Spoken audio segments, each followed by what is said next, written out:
Bonjour à tous, c'est Arnaud de l'agence Kobi. Alors dans cette première vidéo, on va parler de la location. Donc voilà, tout simplement, on va voir ensemble les différents types de location, voir un petit peu la marche à suivre, les points par lesquels passer, les données auxquelles il faut faire attention. Donc voilà, ça commence. Alors les types de location. Il faut savoir qu'en Suisse, il existe différents types de location et puis il est quand même important de pouvoir les identifier pour pouvoir ensuite faire le bon choix, savoir ce qui nous correspond le mieux.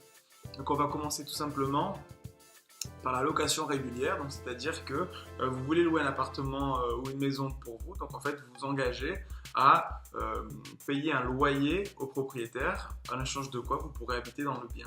C'est-à-dire qu'en fait ce bail-là, donc ce contrat que vous allez signer, c'est un bail légal où les deux parties qui seront présentes sur le contrat seront responsables vis-à-vis du bien. Donc c'est vraiment un document qui va encadrer la location, qui va couvrir en fait tous les dommages éventuels qui pourraient subvenir, et d'un autre côté, ça va pouvoir aussi faire en sorte que la location se passe bien, que la relation entre le propriétaire et le locataire se passe correctement, puisque tout sera encadré, donc il n'y aura aucun problème. Vous pouvez savoir qu'au niveau de la location, donc ça s'applique sur tous les types de location. Vous pouvez très bien donc chercher par vous-même. Il existe des sites comme Anibis par exemple, vous faites vos recherches.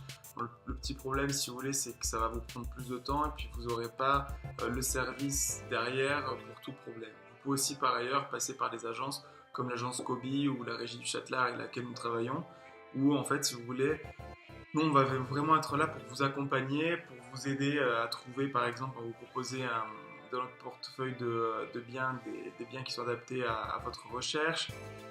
On va vous aider dans toutes les démarches administratives, et puis même une fois que la location sera en cours, si vous avez des problèmes, par exemple la chaufferie qui tombe en panne, etc., ben vous nous appelez, puis on gère ça. Deuxième type de location, il s'agit de la sous-location. Donc là, tout simplement, si vous voulez, vous avez le locataire principal qui décide de partir par exemple quelque temps à l'étranger, et en fait, il veut quand même garder cet appartement, donc en fait, il va sous-louer. Donc en fait, là, ce qui doit être fait, c'est un contrat entre le locataire principal et le sous-locataire, où vous mettrez un petit peu toutes les clauses que vous signerez, et ensuite, comme ça pourra encadrer plus ou moins la relation entre locataire et sous-locataire.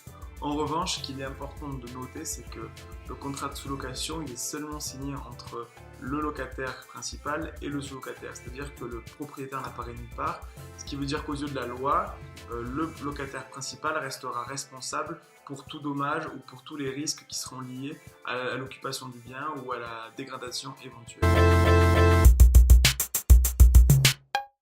Alors enfin, le troisième type de location, il s'agit de la colocation.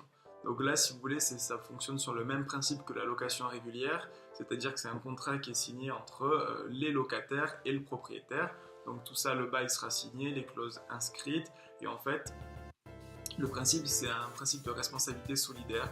Donc en fait, tous les colocataires seront alors responsables du bien aux yeux de la loi, paiement du loyer, prise en charge des risques, la casse ou encore la dégradation du bien.